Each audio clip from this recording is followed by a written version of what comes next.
Dialogando con el padre Raúl Sánchez. ¿Dios castiga o no castiga? Bueno, parece ser que las posiciones en la Iglesia Católica están divididas. Y yo voy a hacer mi aporte respecto a esta pregunta que me parece que es muy interesante y es oportuna en el tiempo que estamos viviendo. Y obviamente voy a fundamentar lo que voy a decir no con criterios de orden opinable, sino con criterios de orden que fundamenta mi afirmación de que Dios sí castiga. Basado en lo que dice la Sagrada Escritura, fundamentado en lo que dice el magisterio de la Iglesia y su abundante palabras al respecto de que Dios sí castiga, y basado en el razonamiento teológico, y también dentro de mi experiencia como sacerdote.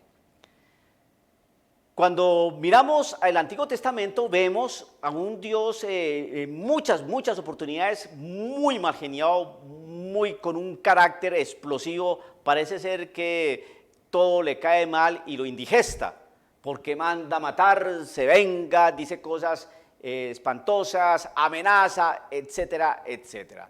Y vemos en el Nuevo Testamento a un cordero llevado al matadero, ¿no? Y tener esa posición, esa visión, es una visión bastante errada y pobre bíblicamente hablando.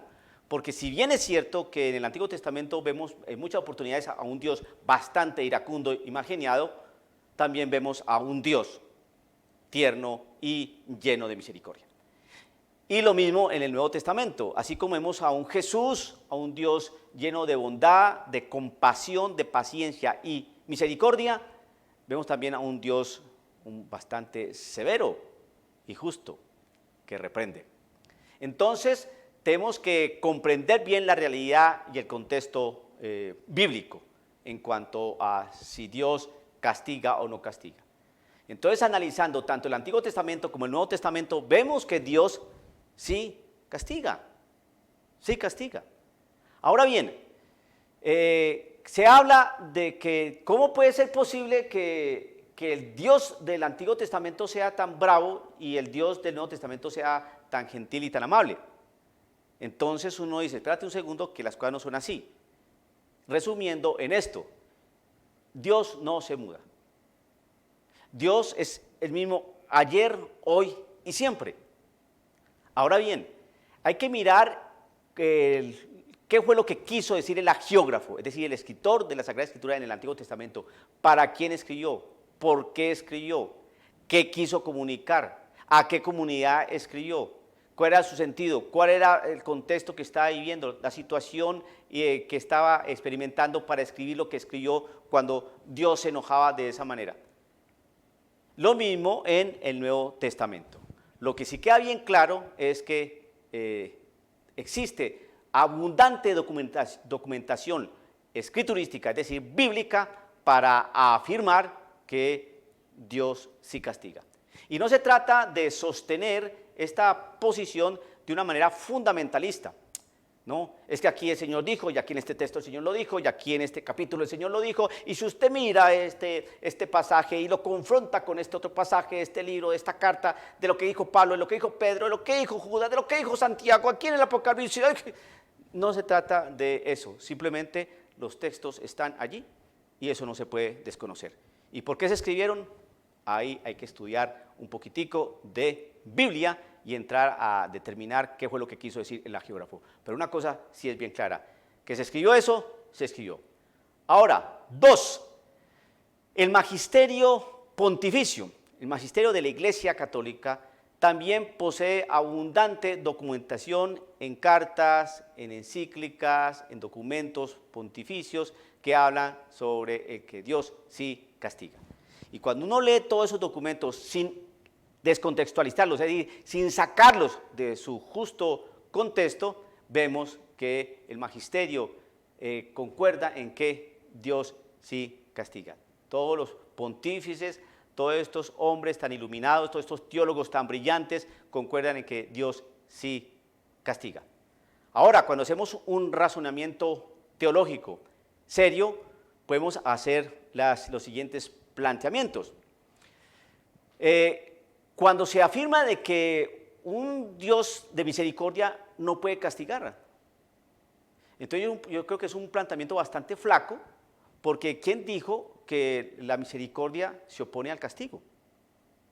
¿Quién dijo que el que tiene misericordia no castiga? ¿Quién dijo eso? No podíamos mirarlo de un razonamiento un poco más amplio y más profundo, cuando podemos afirmar, sin temor a equivocarnos, que muchas veces cuando uno castiga es porque ama. El ser humano fue creado a imagen y semejanza de Dios. O sea que nosotros tenemos toda esa realidad y esas capacidades que Dios tiene de amar, de crear, de relacionarse. Somos hechos a su imagen y semejanza. Y precisamente tenemos un sentido de justicia. Y nosotros, en virtud de un amor profundo, corregimos a nuestros hijos.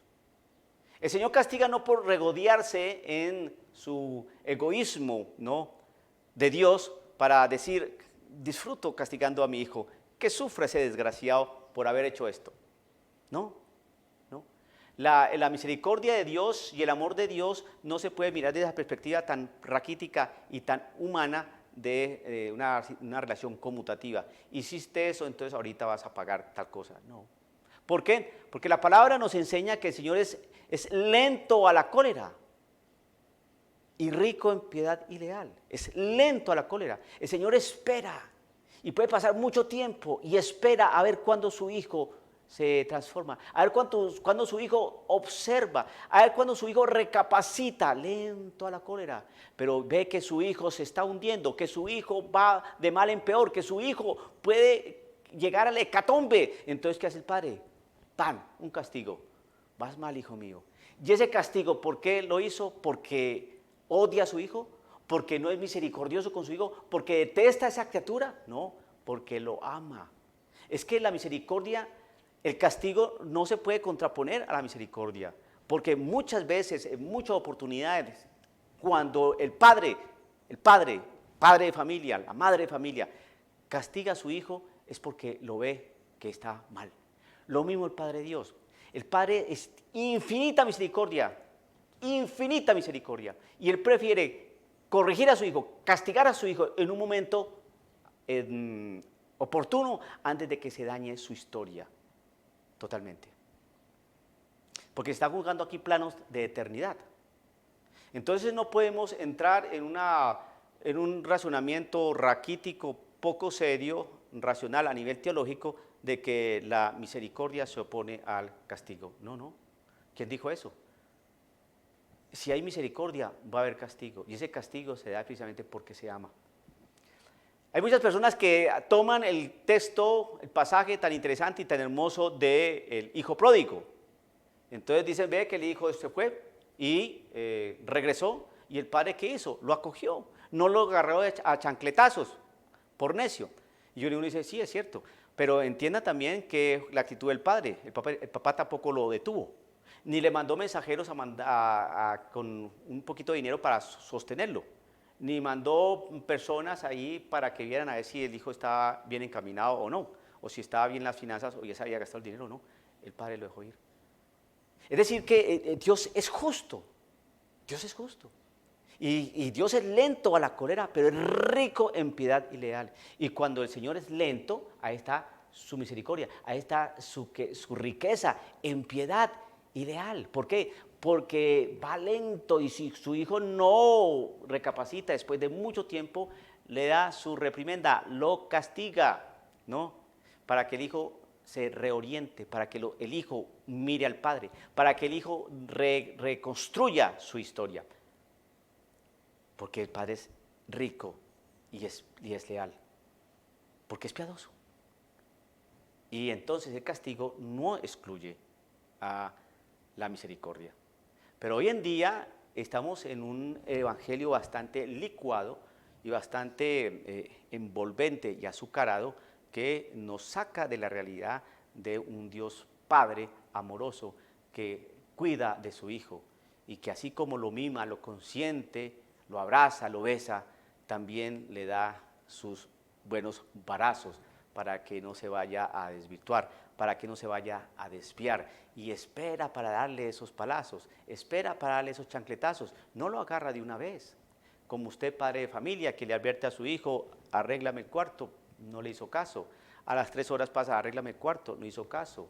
A la tercera le avisa, si no arreglas el cuarto, ya han pasado 6 horas y no lo has arreglado, he tenido mucha paciencia, la última vez que te digo. Y usted pasa a los 10 minutos y el muchacho, el cuarto, vuelve una miseria. ¿Qué hace usted? Lo corrige, lo castiga. La próxima vez el muchacho va a entender que usted le dice, arregle el cuarto, lo va a arreglar de una vez, porque sabe que si no lo hace, va a recibir 7 chancletazos o más, como se los dio la vez que no lo obedeció esas 3 veces. Entonces, considero yo en mi experiencia como sacerdote, compartir también aquellas realidades que tiene uno como acompañante espiritual, como director espiritual.